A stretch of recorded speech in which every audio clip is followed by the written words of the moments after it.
Alors, bonjour mesdames et messieurs, bienvenue à cette deuxième conférence d'Alexandra Midal dans le cadre du cycle court de deux conférences, le rêve du design. Vous avez eu la chance d'assister peut-être à la première il y a 2 semaines, chance que je n'ai pas eue, mais j'aurai la captation, donc je me réjouis déjà.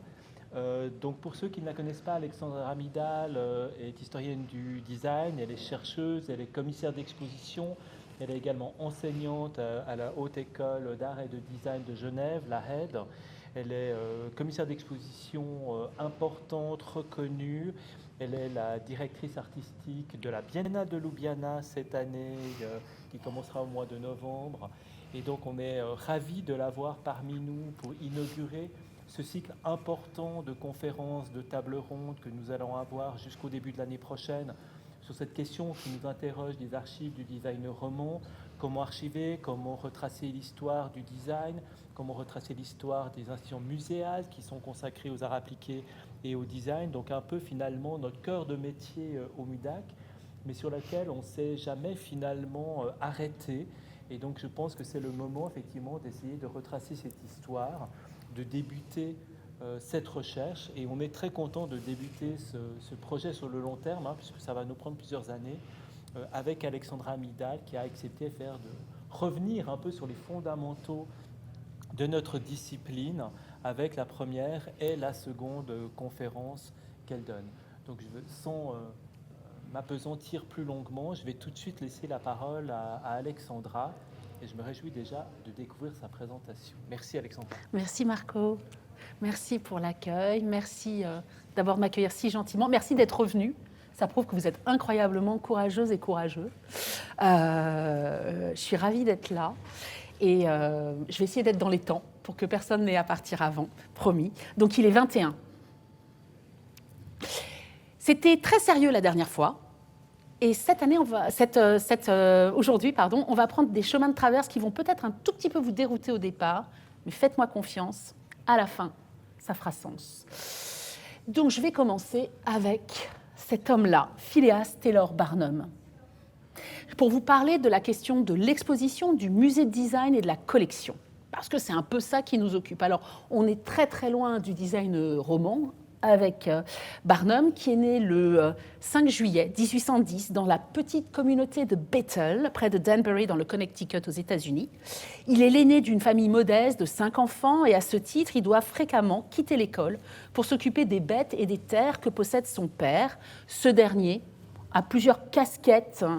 Il est fermier, il est tailleur, parfois il est cabaretier à l'occasion. Et dans cette petite bourgade de Bethel, le père fonde en 1822 un établissement de commerce, une épicerie, quincaillerie, poissonnerie, banque, enfin voilà, une sorte de mélange de plein de choses.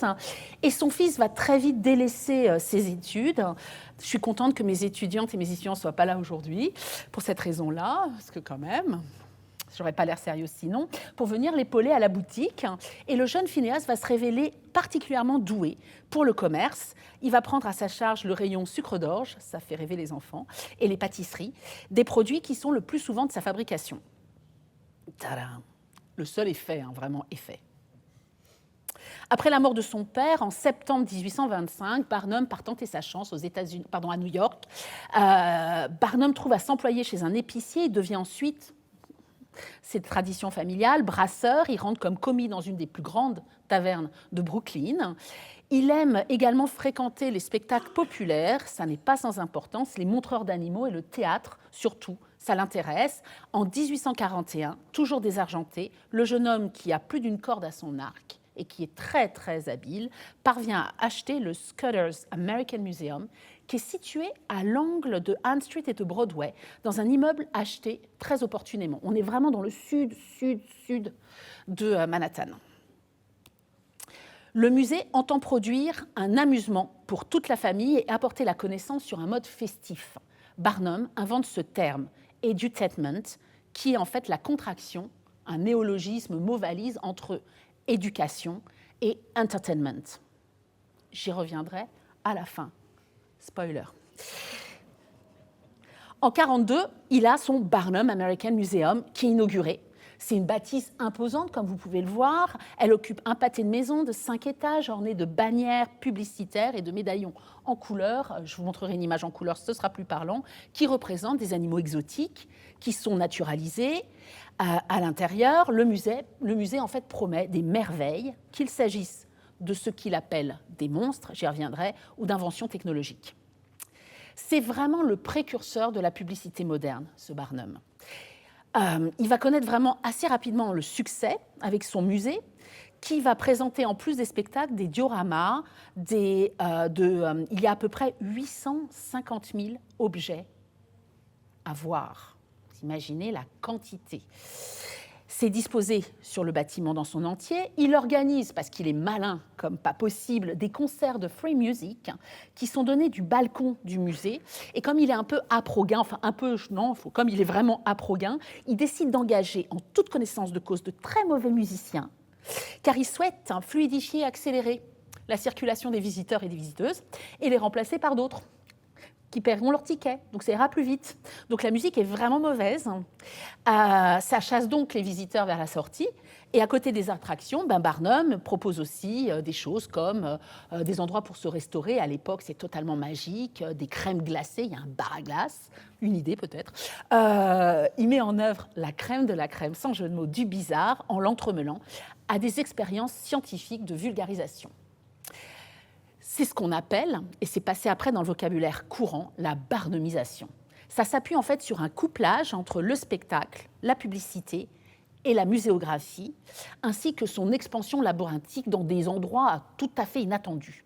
Barnum va utiliser le canular, le mensonge, comme un fonds de commerce pour attirer les foules. Il met au point avec un talent incomparable des histoires invraisemblables que tout le monde se plaît à croire.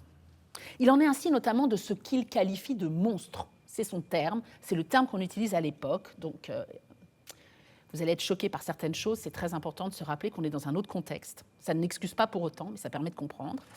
Donc, il parle de monstres et de merveilles qui désignent autant des êtres vivants que des inventions technologiques et des reconstitutions. Par exemple, il présente les chutes du Niagara, waouh, hautes de 35 cm. Wow. Barnum dispose d'une des plus conséquentes collections au monde et le public va s'avérer très friand. Il y a William Francis Chalais, le ventriloque et ses créatures. Il y a l'illustre nourrice de George Washington, âgé de 161 ans. Des créatures soi-disant venues d'autres planètes, je vous les montrerai.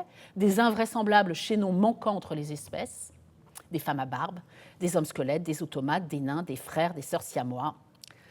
Tout est spectacle. Ainsi, en mars 1853, Barnum signe Madame Joséphine Clofullia, qui vient de Suisse. Vous la connaissez? Je vous vois faire ça. D'accord. Pour prouver son état, Barnum impose à Madame Clofullia un examen médical pour prouver qu'elle est une femme. Dotée d'une barbe, jamais rasée depuis son enfance, devenue noire et drue à l'âge de 14 ans, elle arbore aussi des moustaches qui peuvent atteindre jusqu'à 13 cm. Sur la photo, elle a 22 ans, et dans le médaillon qu'elle porte figure la photo de son époux, Monsieur Fortune Clofullia. L'intérêt est croissant, mais après plusieurs années, Barnum, qui n'est jamais à court d'idées, décide de revivifier un peu l'intérêt du public en soulevant des doutes sur la féminité de Joséphine Clofullia. Il engage même à son encontre en secret des avocats pour engager une poursuite, pour faire ce qu'on appellerait aujourd'hui, disons-le clairement, du buzz. Barnum exulte entre ses spécimens tératologiques, la science des anomalies de l'organisation anatomique, et puis des êtres vivants, et il présente, je vous montre quelques exemples. Comme ici Annie Jones. Il expose des pathologies sombres, des difformités, tout est exposé sans distinction et sans discernement.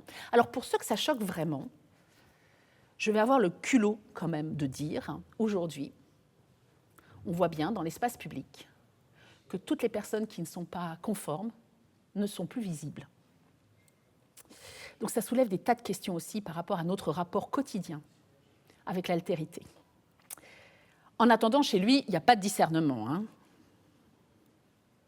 Ici, voici celui qui a été appelé l'Elephant Man, l'homme aux deux visages. il y a une bohémienne qui prédit l'avenir, il y a un professeur de phrénologie qui touche votre crâne et vous donne les caractéristiques de votre personnalité, il y a des cascades, il y a des spectacles, ça n'arrête pas. Il y a tout le temps des forfaitures de toutes pièces et des gens qui sont exposés. Qu'on ne s'y trompe pas par anachronisme, le phénomène des foires de la fin du XIXe siècle relève à cette époque de la sphère du spectacle et de l'éducation, aussi choquant et inacceptable que ceci puisse paraître très justement aujourd'hui. Barnum postule qu'il s'agit là d'une prise de possession des questions de la société autour de l'héritage darwinien. Il associe donc très fréquemment les êtres humains à des animaux pour expliquer les chaînons manquants. Rien de scientifique dans tout ça, soyons clairs. Par exemple, ici, Jojo de Dog Face Boy, trouvé dans une cave avec son père. D'authentiques cannibales et des êtres venus d'îles et de pays lointains comme le Yucatan, l'Équateur. Ils pensent avoir découvert Wemo et Plutanor, les hommes sauvages de Bornéo, en fait 2 frères de l'Ohio de petite taille. À droite, Barnum, en dépit du bon sens, pardon, pas à droite, Barnum, toujours en dépit du bon sens, âpre au gain comme à son habitude, fait donc ce buzz, si vous m'autorisez ce mot, en les présentant comme des individus âgés de 50 ans qui viennent d'une autre planète, comme vous pouvez voir sur les cartes et la publicité. Barnum présente une famille d'albinos, les Lucasi, il les rencontre en Hollande en 1857 pendant un voyage à Amsterdam, et sous sa plume, ils deviennent les représentants d'une lignée malgache. Leur peau, sourcils, cils, cheveux sont rigoureusement blancs. Vous pouvez voir ici l'image publicitaire. Il explique que leurs yeux rosés restent grands ouverts quand ils dorment. Voilà la photographie 2. Il fait vraiment aucune distinction entre tout ça. C'est le charlatanisme au spectacle. Il explique vraiment que tout ça tient à la publication de l'ouvrage de Charles Darwin, The Origin of the Species, qui date de 1860, et il proclame qu'il prend désormais part à ce débat engagé par la publication à partir justement du musée, qui est le lieu de questionnement. Ici, on a Umo et Yola, les, je cite, enfants sauvages australiens. Je vous donne vraiment les textes qui sont donnés à l'époque, que des explorateurs ont pensé être à première vue des kangourous. C'est ce que raconte Barnum. Ils auraient, c'est évidemment complètement fou, ils auraient été attrapés à l'aide de lasso et de viande d'appât. Ce sont de grands êtres cannibales aux dents acérées. L'idée de Barnum, explique-t-il toujours dans sa publicité, est d'éduquer les Américains et les Américaines en leur montrant le chaînon manquant enfin découvert entre l'orang-outan et l'homme. L'une des démonstrations les plus insupportables, si tant est que ce palmarès fasse sens, est certainement celle-ci permanente de celui qui est appelé « What is it ?» Une créature, je cite, prétendument sauvage, de son vrai nom William Henry Johnson, natif de l'État du New Jersey, que Barnum désigne et présente à nouveau comme un chaînon manquant, et avec lequel il prend part à ces débats donc, sur l'origine des espèces. Pour s'engager donc, dans ce débat qui agite vraiment la société américaine, Barnum parle avec donc enthousiasme du rôle du musée. Et dans sa publicité, il écrit cette phrase « Existe-t-il un ordre moins élevé dans l'espèce humaine ou un ordre plus élevé des singes ? Personne ne peut le dire. Le chaînon est ici. What is it serait donc l'association entre l'homme et le singe. Et dans les posters publicitaires que Barnum présente, comme une créature sauvage à peine capable de tenir sur ses 2 jambes, on lui donne donc un bâton pour se tenir. Sur les clichés, on voit parfois Johnson posant dans un costume de fourrure comme ici, ou parfois porter des shorts de velours et des collants. Il se fait connaître aussi sous un autre nom qui est Zip, la tête d'épingle. À ses débuts, Barnum va le payer $1 par jour, mais très vite, il est tellement apprécié du public qu'il renégocie son salaire, il se fait augmenter, il prend en charge sa propre publicité, il va faire des photos lui-même. C'est un photographe qui se trouve juste en face du musée. Il prend vraiment en charge son existence et il va continuer à s'exposer lui-même jusqu'à son décès dans les années 20. Il faut se rappeler que le contexte de ces expositions prennent part dans une société américaine et un public que Barnum sait être extrêmement raciste. Et c'est à cet égard, qu'il décide d'agir pour transformer la donne. En tout cas, c'est ce qu'il raconte en faisant des conférences et des expositions sur les questions des différences physiques. Il veut éduquer le public à être moins raciste. Je ne suis pas sûre que c'est beaucoup marché. Le Barnum Museum, ce n'est pas qu'un freak show. Il joue aussi sur la technologie et l'innovation. Il marie la technologie et le spectacle. C'est donc le premier endroit où il va y avoir la promotion qui est faite d'un éclairage public qui va entièrement éclairer tout le sud de Manhattan, comme c'est marqué ici dans la publicité, du sud de Broadway, de Battery à Niblos, en pleine nuit. On peut lire son journal en pleine rue. C'est vraiment la formule qu'il a choisie pour faire la promotion de la Drummond's Light, qui est posée sur le toit du musée. Cette invention du capitaine Drummond est d'autant plus fascinante qu'elle peut être escamotée à loisir, rentrer, sortir, et surgir du toit selon le bon vouloir de Barnum. Donc c'est vraiment une innovation qui lui permet de régner désormais sur une partie de la ville de New York en proposant un éclairage avant qu'il y ait un éclairage public.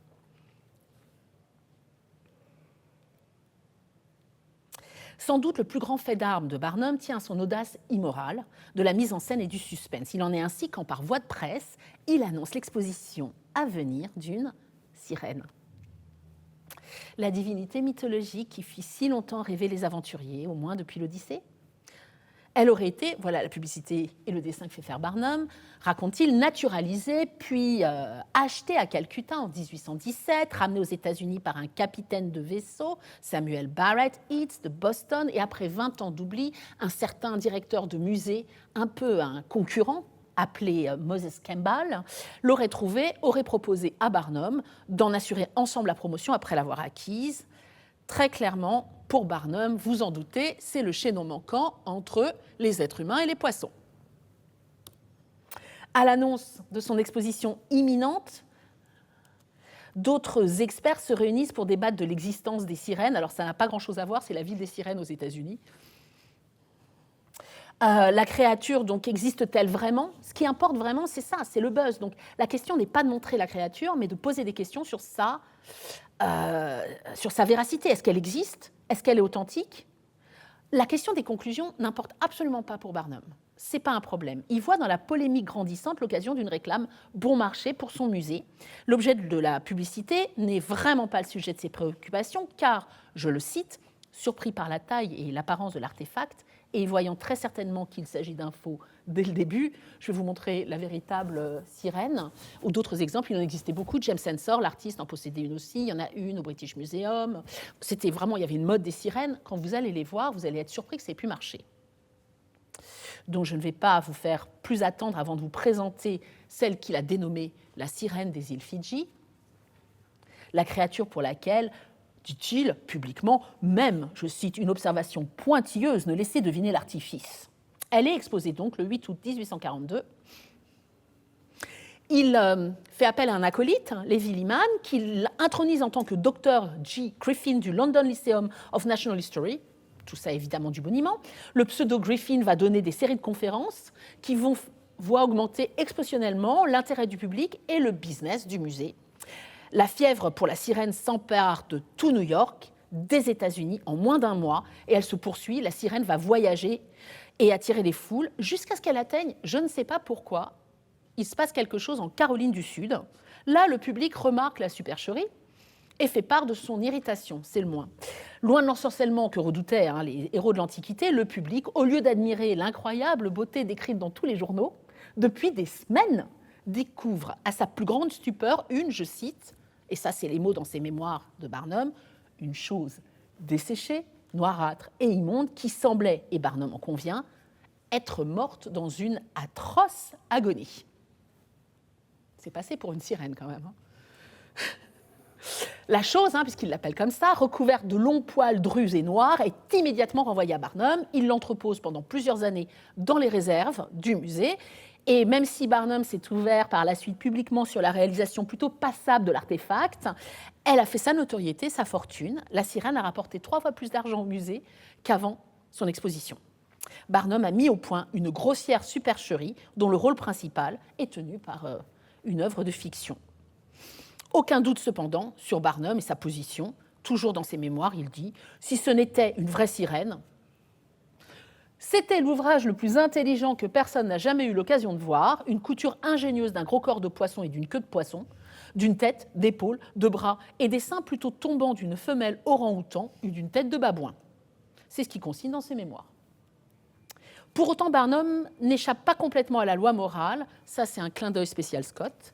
Il existe pour lui des bonnes et des mauvaises escroqueries. Celui qui s'est autoproclamé le prince de l'escroquerie, de Prince of Humbug, comme on dit en anglais, prend soin de distinguer les canulars et, en deux catégories. Les siens qui seraient inoffensifs, puisque les gens viennent au musée et savent qu'ils peuvent être trompés, et ceux qu'il perpètre quotidiennement, et de ceux, justement, criminels, orchestrés par des soi-disant spirites qui se jouent de malheureuses victimes. C'est la raison pour laquelle, en avril 1869, il témoigne au procès d'un photographe spirit très connu qui extorquait beaucoup d'argent à ses victimes, dont notamment l'épouse du président Lincoln. Sa principale cliente, c'est elle, la veuve du président américain. Et Barnum dénonce la supercherie en présentant comme pièce à conviction une photographie avec, comme vous pouvez le voir derrière, elle est là.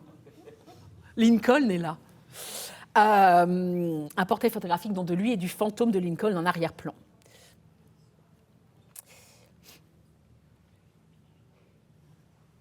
Donc, l'American Museum, l'attraction la plus fréquentée de New York, entre 41 et 68, a accueilli, tenez-vous bien, 41 millions de visiteurs. C'est colossal. Barnum, il a su fondre deux types d'établissements en un lieu unique, de divertissement capable d'apaiser la soif de distraction d'une population. Et ce que Barnum a inventé, c'est rien d'autre que le coup d'envoi d'une ère nouvelle, l'entrée dans la période industrielle du divertissement, l'inauguration de ce qu'on appelait à l'époque un cabinet de curiosité, mais on est quand même déjà dans le musée. Car Barnum est un entrepreneur, je cite un texte de Courtine, est un entrepreneur capitaliste moderne, le premier d'une longue lignée d'industriels du spectacle, le spectacle ou le commerce des monstres, bien loin d'être considérés comme des activités louches ou marginales, ont servi de champ d'expérimentation à l'industrie du divertissement de masse dans l'Amérique. Fin de la citation. Alors pourquoi évoquer aujourd'hui ensemble l'invention du spectacle de masse, l'industrie moderne, ce qu'on appelle les hoaxes en anglais, c'est-à-dire en fait les canulars, dont le Barnum Museum est un cas d'étude, sans doute parce qu'il pose le premier à cette échelle les liens entre le storytelling, savoir raconter des histoires, et une collection exposée. Et l'importance de rencontrer aussi, ça n'est pas rien, un succès public. Même si sa démonstration, évidemment, elle est accablante scientifiquement et elle n'invite pas à la réitérer, et ce n'est pas ce qui se passe ici, l'expérience menée par Barnum, elle montre combien l'exposition des collections est au cœur des intrigues et un marchepied qui permet de mettre en œuvre des récits et de les étayer. Toujours à la recherche de nouveautés, Barnum et les directeurs des premiers musées de design, avant même de les fonder, sont partis visiter ce qu'on appelle les Great Exhibitions, les expositions universelles notamment, comme celle des produits de l'industrie française dans le grand carré des Jeux des Champs-Élysées à Paris, qui a été à l'origine de la célèbre Great Exhibition dont j'avais parlé la dernière fois, et j'y reviendrai, de 1851 à Londres, qui réunissait, celle en tout cas à Paris, 4000 exposants, initiant ainsi la tradition des expositions universelles. Il y rencontre l'horloger Jean-Eugène Robert Houdin, le roi de l'escamotage, qui y présente l'automate d'un écrivain que Barnum achète pour son musée. La boucle est bouclée. Ce qui nous mène donc à une toute autre histoire muséographique qui découle des expositions universelles. On va y revenir dans quelques minutes. En attendant, je vais vous raconter une petite nouvelle qui est publiée dans un hebdomadaire qui s'appelle Household Words. On est en 1852. Cette revue, elle est dirigée par l'écrivain Charles Dickens et il publie la nouvelle A House Full of Horrors, qui a été signé par l'écrivain Henry Morley. Il y décrit la sidération d'un bourgeois, M. Crumpet, qui découvre les préceptes du bon goût en parcourant les salles d'exposition de la Marlborough House. Crumpet s'extasie devant les objets, la vaisselle, le mobilier du département of Practical Arts. Il est stupéfait, il reconnaît sur un des échantillons qui est posé sur le mur le même motif exactement que celui qu'il a choisi pour confectionner son pantalon. Crumpet, il n'est pas peu fier de l'assentiment que couronne l'exposition muséale. Mais à l'instant où il comprend qu'il se trouve dans la salle des horreurs, de Chamber of Horrors, tout cela est totalement vrai, hein, là on n'est pas du tout dans la fiction, regroupant les plus pires réalisations et imitations exposées dans l'exposition universelle aux fins de démontrer le mauvais goût de la production industrielle et de les dénoncer, Crumpet, il déchante, c'est le moins qu'on puisse dire. Il est en train de visiter en fait la contre-exposition pensé par Sir Henry Cole, dont on avait parlé la semaine dernière, comme un musée des contre-exemples qui sert à éduquer les visiteurs. Crumpet fait donc face à ce moment-là à une sélection des 87 objets infamants, c'est le nom qui leur est donné, sélectionnés au sein de la Great Exhibition of the Works of Industry of All Nations, et qui a été acquis grâce à un montant de 5 000 pounds donné par le prince Albert, dont j'avais aussi parlé la dernière fois, le mari de la reine Victoria, pour formuler, je cite, les exemples des faux principes dans l'art de la décoration, fin de la citation, qui définissent en fait les dérèglements de l'industrie, tout en promulguant des règles et une morale pour la production des biens de consommation. Alors, pauvre Crumpet, qui croyait être au fait de l'élégance, il ne sait plus comment se vêtir, il ne sait plus comment aménager sa maison, il est désemparé. When I went home, I found that I've been living among horrors up to that hour. Butterfly inside my cup. J'essaie de le faire, hein, j'essaie de jouer. Horrible. La nouvelle s'achève par la maladie qui assaille depuis Crumpet, à la vue d'un des faux principes hantés par la révélation de la Chamber of Horrors. Il défaille à coup sûr.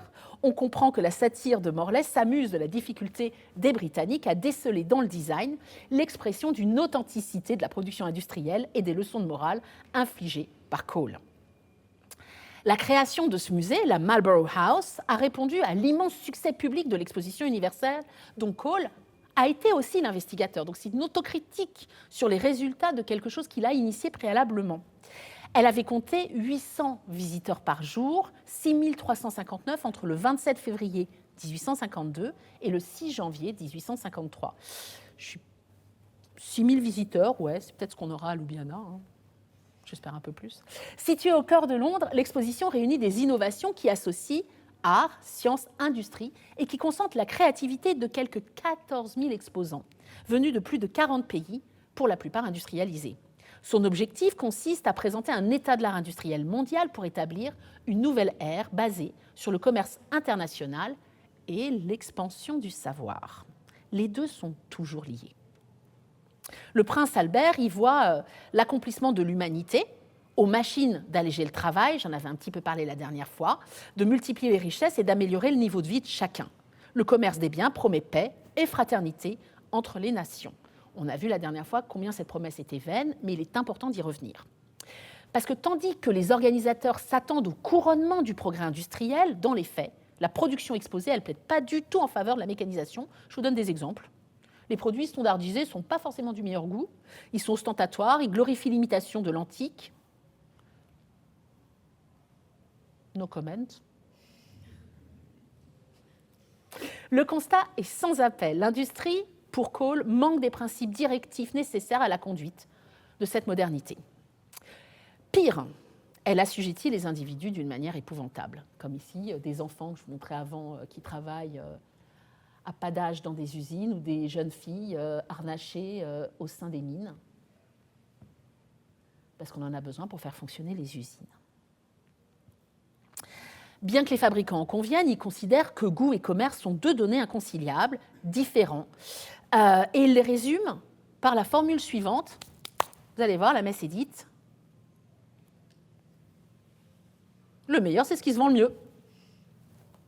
Loin de consacrer ce qu'elle escomptait, la Great Exhibition expose aux yeux de tous ce que le degré d'industrialisation n'est pas du tout la preuve de la culture ni du savoir-vivre. Le contraste entre la réussite de l'architecture préfabriquée du Crystal Palace signé Joseph Paxton et le style des produits exposés nourrit une vague d'inquiétude et de contestation. Dès ses prémices, en prétendant faire un état des lieux, l'exposition du design assume un rôle de catalyseur social. Dès ses premières lignes de son texte dans Paris, capitale du XIXe siècle, l'écrivain Walter Benjamin souligne la propension dynamique des expositions universelles qui transforment la marchandise en fétiche et le visiteur en client.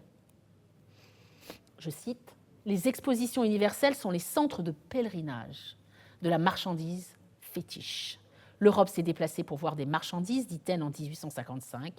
Les expositions universelles ont eu pour précurseurs des expositions nationales de l'industrie, dont la première eut lieu en 1798 sur le Champ de Mars. » Si les expositions universelles sont un spectacle qui se veut populaire et qui rencontre vraiment l'assentiment du public et des publics, la transformation qu'elles opèrent sur les inventions, les savoir-faire et puis la production en général, en les métamorphosant en marchandises à acquérir, explique qu'en janvier 1852, soit 2 mois après la clôture de la Great Exhibition, Cole se sente l'obligation d'inaugurer ce premier musée du design.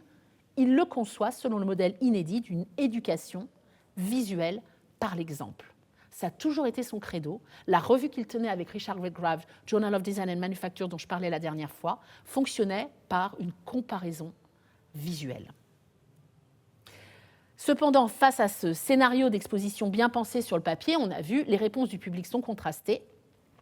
La majorité des visiteurs déchiffrent aisément le message de Cole. Certains ne parviennent cependant pas, comme M. Crumpet, à discerner le bon du mauvais goût, puisque toutes les œuvres sont exposées dans un musée et que toutes sont accrochées de la même manière.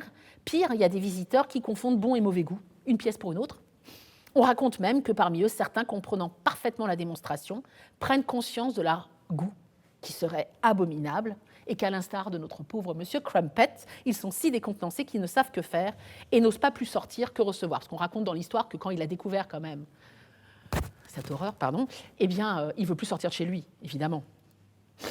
Donc pour définir ce bon goût, Cole, qui œuvre à la mise en place d'une nouvelle ère basée sur le commerce international et l'expansion du savoir, cisèle une devise, j'y reviens, je venais de l'annoncer en partie, apprendre à voir, voir en comparant.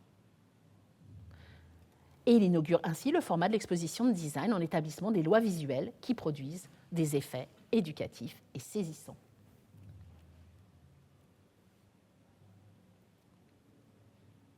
Ça marque un tournant dans la question des discussions autour du goût, dans une perspective à la fois éducative et de consommation. Je vous montre certains heureux exemples et d'autres un peu moins. Je vous laisse en juger par vous-même. Alors, à l'instar de l'analyse de Benjamin, qui note au sujet de l'exposition dont je parlais de 1798, qu'elle est, je cite, née du désir d'amuser les classes laborieuses et qui devient pour elle une fête de l'émancipation, vous voyez bien le rôle politique et social de l'exposition du design, la dimension démocratique du musée du design des origines entend éduquer les travailleurs et les transformer, si possible, en consommateurs avisés, étant donné que, je cite, les travailleurs formeront la première clientèle. C'est un peu cynique, mais c'est l'enjeu. En se déplaçant vers le musée et l'exposition universelle, le display, l'exposition des biens de consommation n'est plus consigné au seul espace marchand de la foire ou de l'étalage du grand magasin. Les valeurs hétéroclites d'usage, d'échange, d'esthétique s'enchâssent, se questionnent, commencent à dialoguer dans le format de l'exposition. Voilà des exemples à éviter, ou celui-ci par exemple. Les expositions universelles idéalisent la valeur d'échange des marchandises. Elles créent un cadre où leur valeur d'usage passe au second plan. Cette citation permet de comprendre pourquoi il est si important que les musées commencent à naître, les musées du design, le musée des arts industriels, plutôt comme on le disait à l'époque, afin de se saisir de ces questions, pour aider les travailleurs, pour aider les visiteurs, pour aider les consommateurs à se frayer un chemin au milieu de ces langages extrêmement difficiles à analyser. C'est donc fondé à sa suite en 1857 que le South Kensington Museum, qui deviendra celui que vous connaissez certainement, le Victoria et Albert Museum, donc cette Chamber of Horrors est à l'origine du V&A, détermine la création des musées d'art industriel de l'Europe, Suisse et Lausanne compris, avec le musée industriel de Lausanne en 1862, conçu, je ne vous apprends rien, vous savez ça mieux que moi, par Charles Théophile Gaudin, qui a visité le modèle britannique, l'exposition universelle, de Londres, mais aussi celle de Paris en 1867. Et donc, on est dans l'histoire ici de ce qui deviendra le musée d'art industriel en 1909, le musée des arts décoratifs et plus récemment le MUDAC. Pourtant, l'exposition muséale, évidemment, elle n'est pas neutre. Elle fait glisser cette valeur d'usage du design vers une idéalisation et une identification fantasmée. On sait que pour Benjamin, j'y reviens encore, le tournant opéré par l'exposition de la marchandise, et non à partir de la marchandise elle-même, la part d'une aura, on a souvent vu ce terme, et lui octroie une sorte d'enchantement ineffable. Et ainsi élevé, la génération des modernes promeut les objets de la vie courante à l'égal des œuvres d'art. Et ça, on l'a très très clairement avec une exposition, je vais passer très vite, qui est une direction qui est couronnée par exemple par l'exposition Machine Art au MoMA en 1934, un musée qui ne s'est pas véritablement intéressé à la question du design autrement que sous la direction de l'architecture. Donc là, par le très jeune curateur à l'époque et architecte Philip Johnson, on est en 1934, dans lequel il va placer côte à côte. Alors voici un roulement à billes qui figure aussi sur la couverture du catalogue, des instruments et des outils de la vie ordinaire, instruments dentaires, machines à rayons X, louches, hélices, vous pouvez voir, des boules de billard, qui sont toutes agencées de la même manière que les tableaux de maître avec socle, vitrine et cartel. Reste que les curateurs de design ne sont que rarement invités à renouveler le format de l'exposition. Souvent, on doit s'adosser sur la question artistique de comment est-ce qu'on présente des œuvres d'art, pour le meilleur et pour le pire. Et c'est souvent, les curateurs donc, ont longtemps opté pour une accumulation de la marchandise proche de l'étalage. Et comme le démontre Manfredo Tafuri, sortir de l'habitation bourgeoise pour s'exposer dans le musée revient souvent, hélas, à pérenniser le cadre de production-consommation et la prévalence du modèle marchand. Donc j'ai fait exprès de vous mettre un exemple d'un célèbre musée à Weil am Rhein. Et à droite, la vitrine d'une boutique qui s'appelle État de siège. Pourquoi donc évoquer l'origine du musée dans le contexte de l'exposition inaugurale du design roman au MUDAC et de quelle manière un tel exemple peut-il se révéler instructif aujourd'hui ? Loin d'être négligeable, ces exemples que je vous ai donnés, comme la Chamber of Horrors, soulèvent des questions sur la collection et sur l'expographie et la raison d'être d'un musée de design, sans s'arrêter sur l'établissement de critères universaux qui ne tiennent pas, ou moraux qui ne tiennent pas non plus, tels que Cole les a prescrits et qui peuvent faire sourire aujourd'hui. Le dispositif d'exposition du design a une charge unique, en ce sens qu'il questionne au sein du musée intrinsèquement la discipline du design. Une fois exposé et son usage neutralisé, le design est-il transformé en œuvre d'art ? Peut-il échapper à la normalisation fonctionnaliste des modernes ? Ce n'est pas pour rien qu'on s'interroge sur ces questions depuis 2 semaines. Où ça ? Au musée. Mais c'est surtout parce que collectionner et exposer du design, envisager la collection muséographique en tant que telle, a été concomitante d'un tournant où le libre-échange s'est généralisé au gré de l'avancée de l'industrialisation, des expositions universelles, de l'avènement de la machine et de l'expansion du capitalisme qui a vraiment bouleversé la manière de penser et les processus de fabrication et de commercialisation, bien entendu. Et c'est à cet endroit que la typologie des musées d'art industriel et décoratif s'est inventée et déclinée dans l'Europe entière depuis son apparition dans les années 1820-1830. Ça, c'est mon rêve. Et enfin, parce que pensés au départ comme des collections à vocation pédagogique, les musées d'art industriel et d'art décoratif ne sont pas plongés dans une neutralité de l'exposition. Ça dit quelque chose. Ils portent et confrontent des questions sur les identités culturelles, locales, nationales et idéologiques, qui sont diverses et changeantes. Par conséquent, la collection est fréquemment en charge de ces spécificités qui sinon pourraient apparaître extrêmement vagues, mouvantes, non déterminées, et qui oscillent, je vous en donne quelques-uns, mais il y aurait d'autres exemples, entre la fonction, l'usage, le patrimoine, la technologie, le process, les modèles d'apprentissage, etc., etc., etc. Ce qui explique les diverses dénominations des noms des musées, partout dans le monde, qui changent au fur et à mesure. Dans l'art, il y a un peu moins ça, mais on est quand même passé des beaux-arts aux arts plastiques, aux arts visuels. La pédagogie muséale au pouvoir, le musée-école. Alors, vous voyez où je veux en venir.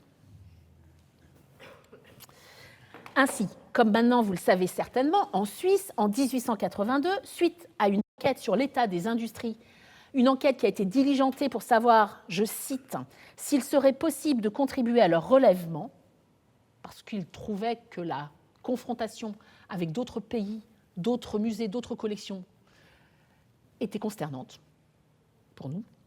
Donc dans un débat nationaliste qui occupe le champ du design, mais il occupe aussi celui de l'architecture en Allemagne, comme je voulais vous montrer à quel point ça appartient vraiment au tournant du siècle, là notamment avec cet ouvrage « In what style should we build ?»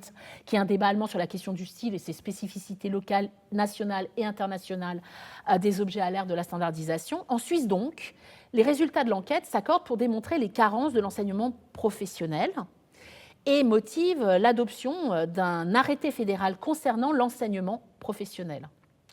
Moi qui travaille dans une école d'art professionnalisante, Ça fait sens. C'est cet arrêté, comme le souligne si justement dans ses textes Déléderet Hoguet, qui est à l'origine des subventions fédérales des musées industriels, des écoles d'artisans, des établissements, des écoles d'art, dans le but d'améliorer l'enseignement professionnel. Les liens entre écoles, pédagogie et musées sont si puissamment imbriqués que le premier musée industriel de Suisse est créé à Lausanne par des fonds privés. Tandis que 20 ans après, alors ça moi je ne le savais pas, c'est des découvertes en préparant tout ça pour vous, en 1886-87 à Genève, un musée des arts décoratifs, donc qui n'existe plus je crois, en tout cas je n'ai pas fait de recherche dessus si un fonds a été versé dans un autre musée, il y a un musée des arts décoratifs qui est fondé au sein de l'école d'horlogerie. Alors la collection de design et son exposition s'imposent encore plus vraiment aujourd'hui comme un sujet de réflexion. Et le viatique de l'éducation, de l'expérience par l'éducation, du plaisir et de l'émerveillement du visiteur, ce qui revient à cet edutainment brigué par Barnum, fait sens. Je vous fais ma propre promotion là, avec une petite exposition que j'ai faite il y a quelques années. Une exposition pour les feignants. L'expo tourne, pas vous. C'était un peu moins rapide que ça. Dans une merveilleuse scénographie faite par Adrien Rovero. Et ça s'appelait Politique Fiction. Pub. Les musées s'articulent largement autour de leur collection comme espace de représentation des rapports internes et externes d'intrication permanent. Ils rejouent sans cesse ces questions entre le design, la création, le désir de production démocratique et populaire, dès l'origine, mais toujours présent bien sûr, l'artisanat, l'injonction de rentabilité, évidemment, la politique et les explorations, comme j'en ai beaucoup parlé la dernière fois, j'y reviens pas, intermédiales. Il ne s'agit pas d'un stockage poussiéreux oublié dans les limbes du passé. Au contraire, la constitution d'une collection ne cesse de rejouer une mise à distance que je crois nécessaire pour penser, repenser et réécrire l'histoire de la discipline. Mais surtout, elle sert à engager un dialogue solide avec notre temps présent. Et cet espace permet de bouger, de relancer le travail de l'interprétation. C'est pour ça que ça a l'air un peu illustratif, mais j'ai choisi une image qui vient d'une exposition faite par les Eames, par Ray Charles Eames, où on voit des personnes en train de visionner quelque chose qui n'est montré à personne. Et puis à droite, c'est juste une des expositions les plus excitantes pour moi en termes de scénographie, mais qui n'a rien à voir avec le design, c'est sur les nuisibles, mais elle est faite par un très grand designer qui s'appelait Achille Castiglioni. Donc tout ça est en papier. À côté des pièces du design moderne, on a vu tout ça, et de l'apologie du bon goût, vous avez compris qu'aujourd'hui, j'avais décidé de vous parler des choses qui étaient un peu le poil à gratter par rapport au bon goût. Eh bien, vous avez toujours cette idée qui est une très mauvaise traduction, en fait, du texte originel de Raymond Lévy, l'un des précurseurs du mouvement Streamline. Mais moi, j'adore quand même, à côté de ce texte, cette photo, vous allez voir, il a l'air totalement fasciné par ce qu'il a dessiné. Un rasoir. Waouh! Il existe aussi donc des musées du mauvais goût, des musées du bad art, des musées du faux, et parmi eux, il y a le fabuleux Muséum der Dinge à Berlin, le musée des choses, dont la chose du titre désigne en fait les collections du Deutscher Werkbund, l'association née en réponse, là c'est Ugly Design, un petit clin d'œil aussi, née en réponse donc à la polémique soulevée à l'occasion de la Dritte Deutsche Kunstgewerbeausstellung, la troisième exposition des arts décoratifs allemands à Dresde en 1906. Ça vient là du Muséum der Dinge. J'ai quelques petites merveilles. Je ne vous montre pas tout parce que je suis intarissable là-dessus. Mais celle-ci, quand même.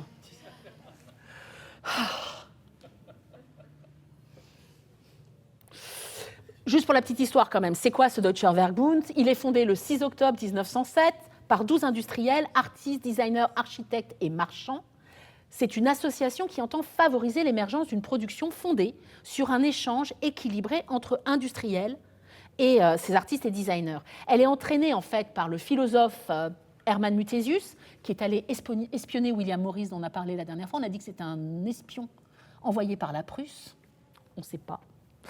Et tandis que ses prédécesseurs à Muthesius ébauchaient un discours un peu embryonnaire sur le rôle des formes dans l'industrie, Muthesius va associer une notion, celle de design, comme composante civilisatrice de premier ordre, aux formes de la production industrielle et à notre société. 7 ans après, 1914, à Cologne, le Deutscher Werkbund concocte sa première exposition.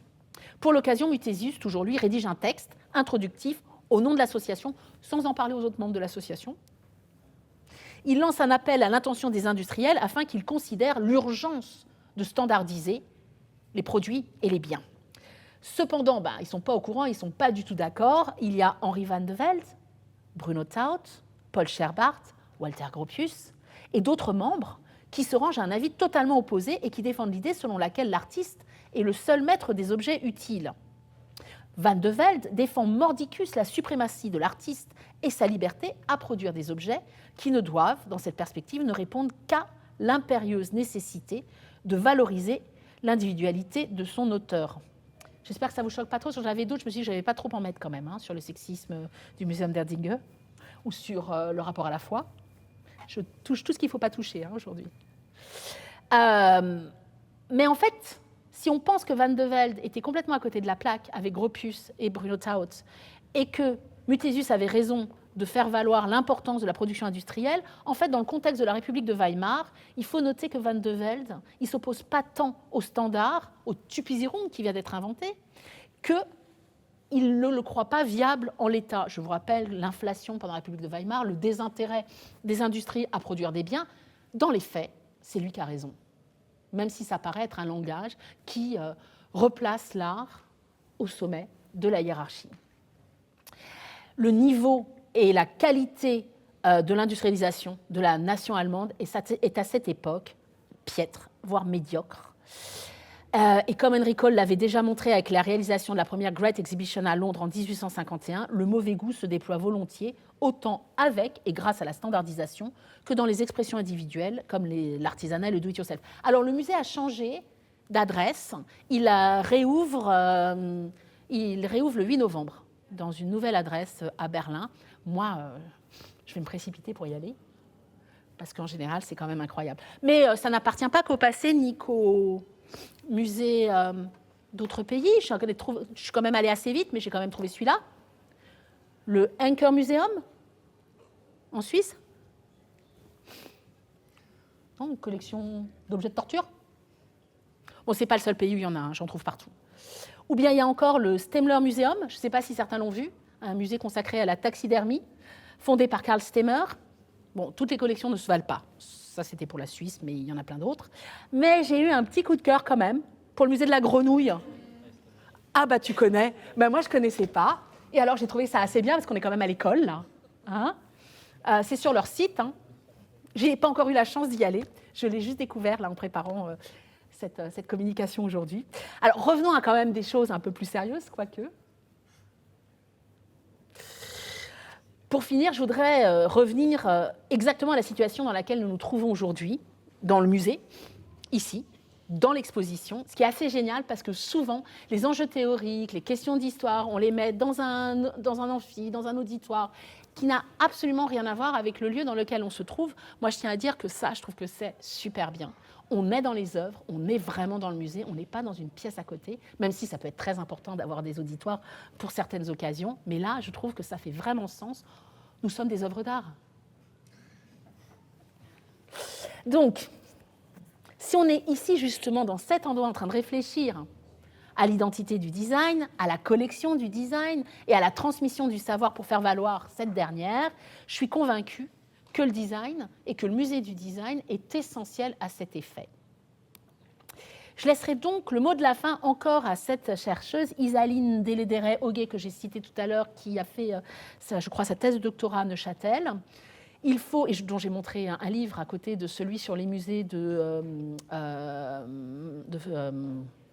Rossella-Froissart. Je vous lis cette citation. Il faut chercher les racines d'une conception didactique du musée dans la révolution épistémologique amorcée dans les pages de l'encyclopédie de Diderot et d'Alembert, à la conjonction de la revalorisation des arts mécaniques et de la volonté de réorganisation des savoirs théoriques et pratiques, se trouve en effet le musée, compris comme entité à la fois ordonnatrice et dispensatrice des Lumières. L'une des avancées les plus significatives de l'encyclopédie est comme l'on sait, enfin moi je ne savais pas, l'intégration des beaux-arts dans la catégorie des arts libéraux. Diderot va plus loin, en accordant aux arts mécaniques un rôle majeur dans le progrès général des connaissances. Et vous voyez bien que le renversement dont je parlais la dernière fois, à savoir où se trouvait le design par rapport à l'art, était déjà une question qui occupe l'encyclopédie. Donc Diderot, il va plus loin en accordant aux arts mécaniques un rôle majeur dans le progrès général des connaissances. Fin de la citation.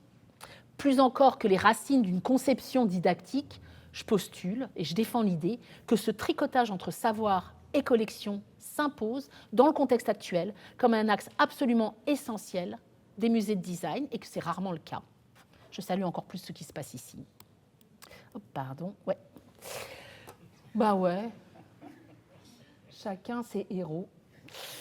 Conçus à l'origine comme des modèles pour le design des produits manufacturés et industriels, mais aussi comme les dépositaires de la complexité des temps passés, sans parler du présent, sans oublier qu'elles servent la réévaluation du design. C'est bien de prendre ça, hein.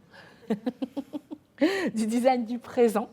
Les collections design et les musées de design poursuivent quantité de buts essentiels. Ouvrir au dialogue, constituer une collection pérenne, c'est quand même ça, l'un des enjeux. Pour favoriser la découverte, j'ai beaucoup parlé la dernière fois de l'émerveillement. C'est important de s'en rappeler.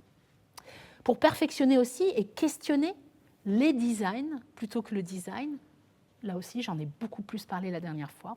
Et également, ne l'oublions pas, parce que ça c'est quelque chose qui n'est pas souvent dit en dehors des musées, pour soutenir les jeunes et les moins jeunes designers.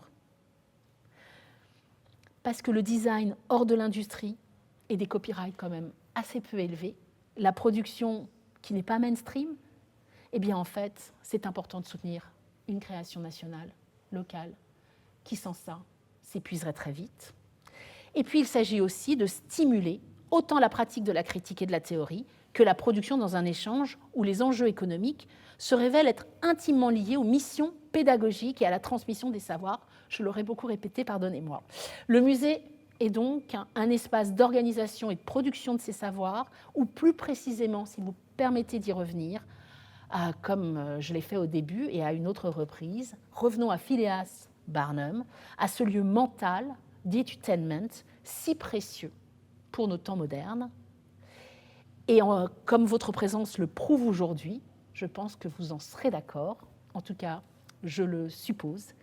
Et je vous remercie.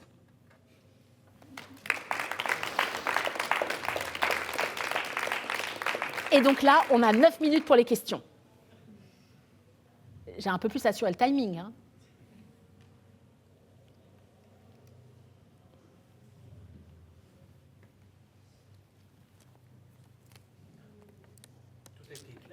C'est vrai? Aucune question? Sur les sirènes? Non, pas sur les sirènes. Vu que cette question des productions des savoirs, elle est revenue de manière récurrente et qui, je pense, effectivement ressort de manière assez évidente. Est-ce qu'on peut quand même constater qu'il y a une évolution, qu'on essaye peut-être plus de construire les savoirs de la même manière, ou peut-être en tout cas de manière moins autoritaire de la part de l'institution, ou pas? Je pense... Alors, là, on est un peu dans un format un peu autoritaire, hein, quand même, hein. On n'est pas autour d'une grande table, mais on a été ici, il y a Antoine Feuglé du studio Figure Feuglé, et au moment de l'exposition Cosmos, hein, dans le titre Space is the Place, pardon, avec dedans la réalisation qu'ils avaient faite et qui appartient aux collections que je vous ai montrées la dernière fois, Keep It Flat. Eh bien, il y a eu une journée, il y a eu un petit échange qui s'est fait autour de pancakes, en hommage à la Terre plate. Mais en même temps, on peut les manger.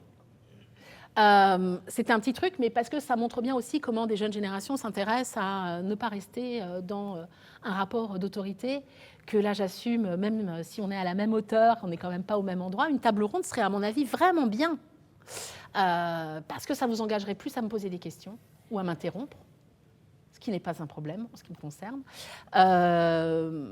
Moi, je pense que... Alors, dans un premier temps, je peux parler, moi, de mon expérience en tant que prof. Par exemple, je fais des cours. Je n'ai pas encore osé les faire en Suisse. mais en France, je fais des cours de débat dans lesquels on vote tout. L'heure d'arrivée, l'heure de départ, et ce dont on parle, et les sujets dont on va débattre. Et on apprend à ramener de la complexité dans un rapport vraiment d'égal à égal, dans lequel moi, je ne suis pas en train de noter. Il n'y a pas de notes, il n'y a pas ces systèmes-là. Donc cette déconstruction des formes d'autorité, je ne le fais pas ensuite, j'ai un petit peu peur quand même d'y aller avec ça, parce que ça va très très loin. Ouais, on en parle après. Mais c'est compliqué à faire, c'est très ardu, parce que j'ai remarqué surtout que mes étudiantes et mes étudiants choisissaient des sujets politiques extrêmement importants, qui dépassaient de très très loin le cadre du design, et il n'y a pas de problème pour le faire, mais en tout cas, il faut jouer à la fois avec cette question d'être au même endroit, au même niveau. Moi, je n'ai jamais vu mon rapport d'enseignante comme étant supérieur à mes étudiants et à mes étudiantes. Je leur parle très vite de ça, en fait, comment on construit les choses ensemble.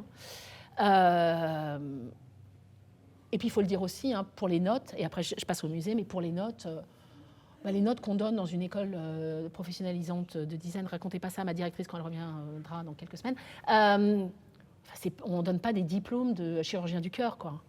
Si jamais on se trompe et qu'on donne un diplôme à quelqu'un qui n'était pas totalement assez bon, le risque reste quand même très très modéré. Hein, faut aussi se remettre à notre place. Pas pour l'école. Même.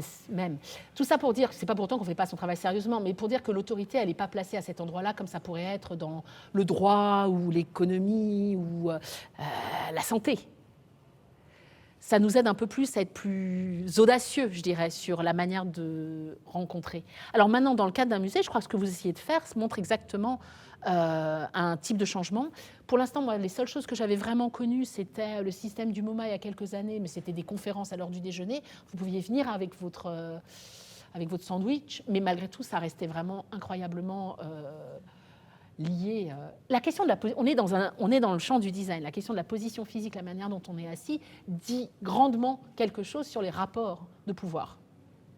J'ai vu la différence, moi j'ai soutenu une thèse de doctorat où j'étais sur une table grande comme ça, face à mon jury qui était en hauteur, et les gens qui étaient derrière, et j'étais forcément une toute petite chose face au savoir. Donc ces questions-là, elles sont encore présentes, parce que la question quand même, dans un monde comme le nôtre, où les pseudo-vérités abondent, rendent quand même urgent de se dire qu'à certains endroits, on peut trouver quand même de l'information de qualité, ce qui est extrêmement difficile. Information de qualité, savoir, autorité, est-ce qu'on peut faire sans ? Je crois qu'on peut jouer avec ces questions-là et qu'il y a quand même un peu de flexibilité qu'il faut vraiment apporter. Je le crois sincèrement. Je crois que, voilà, à notre manière, il n'y a pas une table ronde, mais on est quand même en cercle. C'est pas rien ce que ça dit. Je pense que ça va dans le bon sens. Je pense qu'il y a beaucoup de choses à faire encore, hein, pour le dire très très clairement. Moi, je tiens quand même à dire que on a vu les musées dispenser un rapport au savoir qui n'était pas du tout généreux pendant des années pour des très grands musées. Vous aviez un programme, il n'y avait pas de discussion possible, les gens paraissaient inaccessibles. Et je pense que ça aussi, ça compte vraiment de remettre ça à une échelle humaine. Mais ça, je pense que c'est des histoires individuelles. Hélas, pas d'institution. L'institution a toujours tendance à mettre de part et d'autre. Je cherchais le nom d'une conservatrice d'un musée à qui je voulais envoyer un petit mot parce qu'elle changeait de boulot et j'avais perdu son nom dans l'Instagram. Je cherche sur le musée le nom de cette conservatrice dans un musée en France et je ne le trouve pas. Vous ne trouvez même pas les noms. Donc, il y a beaucoup de travail à faire. Pourvu que ça dure, ce que vous faites là. Yes! Ah, vous ne pouvez pas me faire plus plaisir. Hein. Je vais refaire ça. Hein. Voilà. Merci Alexandra pour tout ce que tu nous as raconté sur le Barnum et puis son précurseur du storytelling. J'aimerais bien voir ton point de vue sur le storytelling des musées aujourd'hui.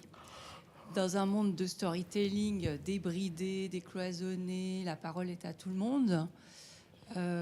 Comment tu vois ça aujourd'hui comme enjeu ? Je pense que c'est un enjeu très important. Là, je vais avoir peut-être besoin d'aide de la part du musée pour...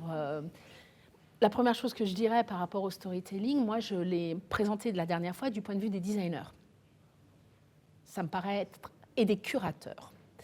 Je pense que la question de comment on raconte des histoires, par exemple, je pense que une exposition, mais ça n'engage que moi, et je n'oblige personne à faire, voilà.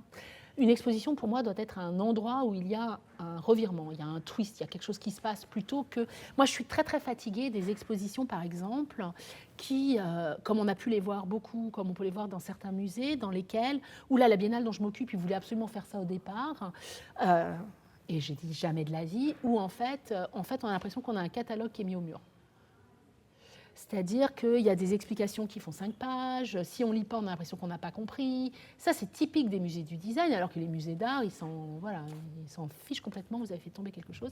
Et je pense que ça, c'est extrêmement important de faire confiance aux œuvres et de se dire que tout n'est pas capturable au moment donné et qu'il y a un storytelling, c'est-à-dire une progression ou un voyage. Une progression, encore, c'est moral, mais un voyage, une expédition, une exploration qui peut se mettre en jeu à ce moment-là. Quand j'ai parlé de la Biennale dans les conversations que j'ai pu avoir avec Marco, puisque vous êtes partenaire, vous êtes mon partenaire, merci. L'idée dès le départ, c'était de montrer qu'il y aurait à la fin de l'exposition un twist qui va faire que si vous n'allez pas jusqu'au bout, vous avez raté quand même le sens même de l'exposition. Moi, mon modèle, c'était en fait un film de suspense pas forcément du Hitchcock, on n'est pas tous géniaux, mais en tout cas, un modèle comme ça. Donc je pense que le storytelling, il est dans la manière dont on raconte les histoires avec des œuvres, en tant que commissaire d'exposition, que curateur, conservateur. Je pense que ça, c'est un enjeu vraiment important. Après, la question de comment les histoires sont racontées par les musées, je crois que c'est ce qui se passe ici, c'est-à-dire comment est-ce qu'on s'empare de son histoire en estimant que la messe n'est pas dite, pardonnez-moi l'expression, c'est-à-dire comment, comme je l'ai dit à un moment, il s'agit de réécrire. Et que les éléments sur lesquels on peut s'appuyer, c'est aussi la collection. Comment elle a été fondée, de bien voir qu'elle n'est pas jamais, dans aucun lieu, neutre, qu'elle est toujours en train de raconter des glissements, des oppositions, des batailles, des points de vue, et qu'elle doit tout le temps être re-questionnée. Ça, c'est vraiment, c'est ce que je pense qu'aurait dû apporter la postmodernité à tous les endroits, à tous les musées. On a mis beaucoup plus de temps avant de se reposer des questions sur l'histoire telle qu'on l'avait envisagée. Je pense que ce que j'ai montré la dernière fois avec l'écriture complètement falsifiée de l'histoire du design en dit long. Et certainement, ce que je fais là sera remis en cause si jamais quelqu'un l'écoute demain ou dans une semaine ou dans 2 ans en disant ça ne marche pas du tout. Donc je crois qu'il faut se dire qu'on fait une aventure commune et que c'est tout à fait OK de se tromper si on a je ne sais pas si on peut dire l'intelligence ou la modestie, en tout cas de savoir qu'on ne sait pas. Mais je ne suis pas sûre que ça réponde exactement. Je ne crois pas qu'il faille trouver un storytelling muséographique. Je crois que les choses doivent dépendre des individus. Je ne crois pas à l'institution, moi. Enfin, je pense qu'elle sert beaucoup, elle est très utile. Mais je crois qu'en l'occurrence, quand je vous montre le MoMA, je vous montre Philip Johnson. C'est la question, c'est qui fait quoi? Et je crois que c'est là où ça se passe. Mais je ne sais pas, peut-être vous avez...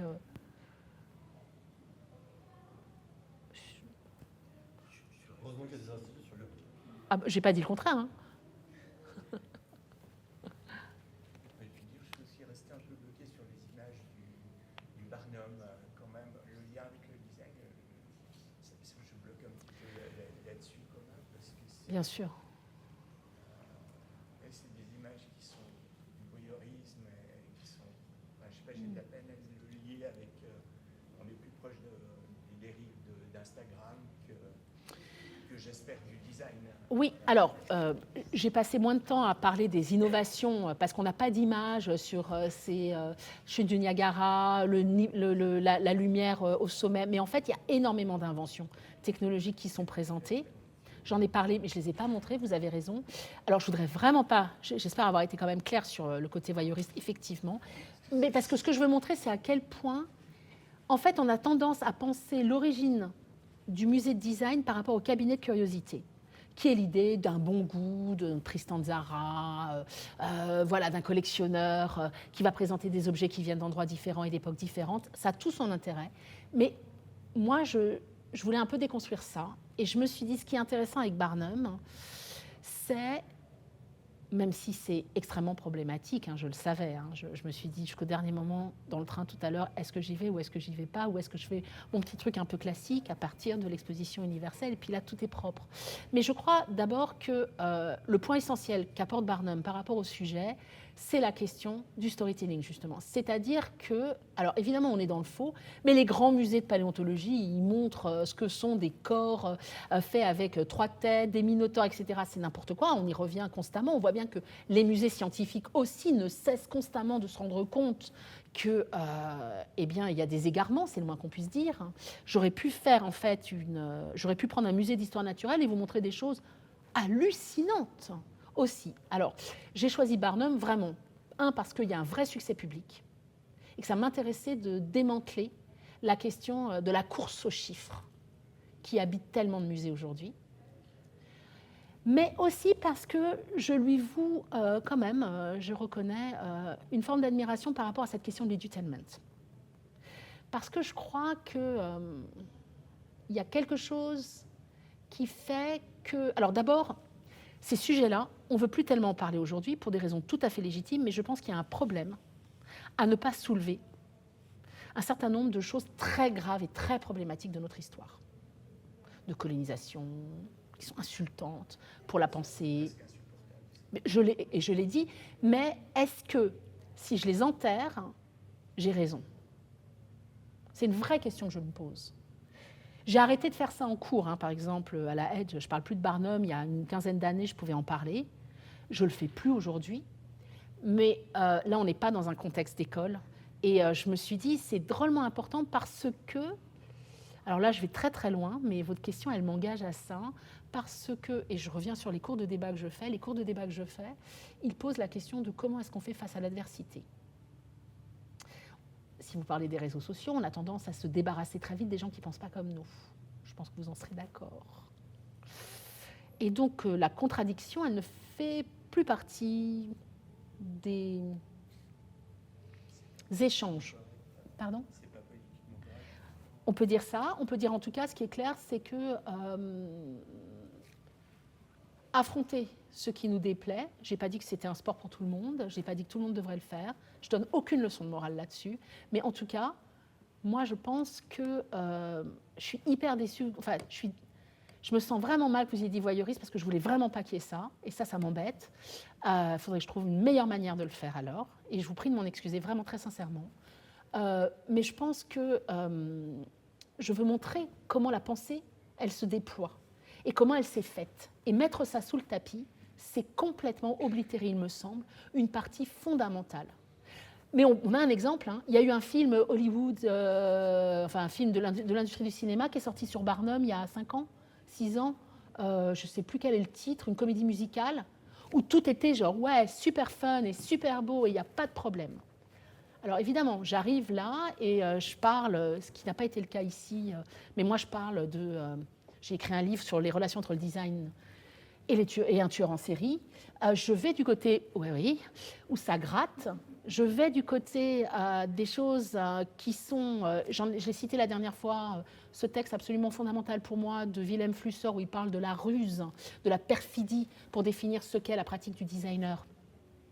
Je pense que c'est extrêmement intéressant d'aller aussi de ce côté-là, pas seulement. Mais pour l'instant, dans le champ du design, en général, on n'a que la morale. Je ne pense pas qu'il faut contrebalancer tout, n'importe quoi, n'importe comment, mais je pense qu'il est très intéressant de revenir sur des choses qui posent un peu problème et qui me semblent être une des origines. Par exemple, quand je vous parle là de l'exposition universelle de Londres de 1851, en général on dit c'est le début du design, il y a eu cette exposition, c'était génial. Et la messe est dite. On ne parle pas très rarement de Chamber of Horrors. On ne parle pas du fait que ça a été pour ses organisateurs, Henry Cole, mais aussi le prince Albert, tous les gens qui travaillent autour, Otto Wagner, tous les gens qui travaillent autour de cette question-là, ils sont tous absolument déconfits. Il y a des milliers de visiteurs, les gens, ils adorent ça, et eux, ils se disent, on a raté le truc. Mais l'histoire a retenu que ça avait marché. Donc moi, mon travail, c'est d'y aller. Essayer de rester vivante, et de ne pas attaquer, mais c'est d'y aller, de soulever, même là où ça fait un petit peu mal, pour essayer de montrer quand même que c'est complexe et que la complexité ne veut pas dire qu'on est d'accord, mais ça veut dire qu'on s'y confronte. En tout cas, quand j'enseigne ou quand je fais une communication, ça me paraît incroyablement important. Parce que vous êtes, par déjà votre seule présence, les partenaires de ma pensée, d'un échange. Je ne le fais pas face à un mur quand même. Donc je suis face à des gens et c'est un enjeu. C'est un enjeu de communication, de transmission des savoirs. Je demande à personne d'être d'accord avec mon point de vue. Mais je pense que c'est des lieux dans lesquels on peut essayer de réfléchir ensemble. Donc ça m'intéresse au plus haut point ce que vous m'avez dit. Ça m'embête un peu et je vais y réfléchir. Ah ben non, c'est moi, je vous remercie au contraire. Hein. C'est la boîte de Pandore. Hein. Il y a plein de choses qui sortent. Je ne sais pas si ça vous a répondu par rapport en tout cas à la présence de Barnum dans cette... dans ce... Ouais. Je pense aussi que le rapport, et ça rejoint aussi une question que Diane a soulevée, la question de la transmission, de l'éducation, elle est souvent vue comme quelque chose d'assez triste. Hein. C'est souvent vu comme quelque chose de très scolaire. On arrive, alors c'est pas votre cas, mais on prend son cahier, puis on prend des notes devant le professeur, et puis après on a sa note. Et moi j'ai détesté l'école. Hein, vraiment, j'ai détesté ça. Donc j'espère apporter quelque chose qui aussi vous... En tout cas pour mes étudiantes et mes étudiants, qui un quoi, mais qu'est-ce qu'elle est en train de montrer? Et déjà que vous ne dormiez pas, que mes étudiants ne dorment pas, c'est pour moi, j'ai des classes avec 120 étudiants, qu'on me met, la théorie on la met entre 18h30 et 20h, hein, donc faut y aller, on n'est pas aidé. Et tout ça pour dire que je crois que c'est super important de vous interloquer, de capter votre attention, si c'est possible. Ça me paraît important qu'il y ait un peu de entertainment dans l'éducation.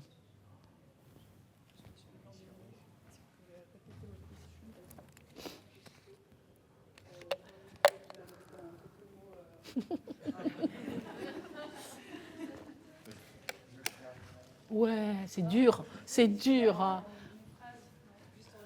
Pourquoi Barnum dans cette conférence? Pourquoi le voyeurisme? Je me fais mal, là. Hein.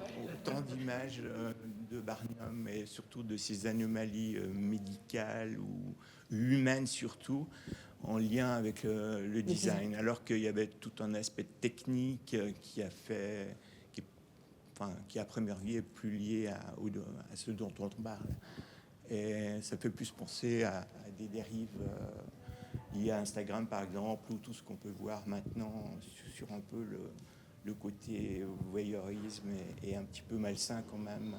Et voilà, je ne sais pas si j'ai répondu, je suis désolé. Ça a fait encore mal, même la deuxième fois. Je voulais remercier Alexandra pour cette conférence, pour les réponses que tu as apportées. J'aimerais rappeler aussi aux invités d'aujourd'hui que le 28 octobre, on va continuer. Ce sera une journée cette fois qui commencera à 12h15 jusqu'à 18h, qui sera consacrée à la question de préserver l'histoire et les héritages des écoles de design. Mais que le 30 octobre, dans un autre chapitre dédié au musée industriel et notamment au MUDAC, nous allons recevoir Isaline, dont tu as parlé et qui parle beaucoup des musées industriels que tu as cités plusieurs fois. Elle vient donner une conférence le 30 octobre sur la question du musée industriel et donc l'origine du MUDAC avec le musée industriel de Lausanne. Donc vous êtes là aussi cordialement invités à venir à toutes les prochaines conférences et tables rondes que nous organisons à l'occasion de ce cycle destiné à nous aider à créer ces fameuses archives du design roman. Donc merci à toutes et à tous d'être venus. Merci Alexandra pour cette brillante conférence. Merci. Merci beaucoup.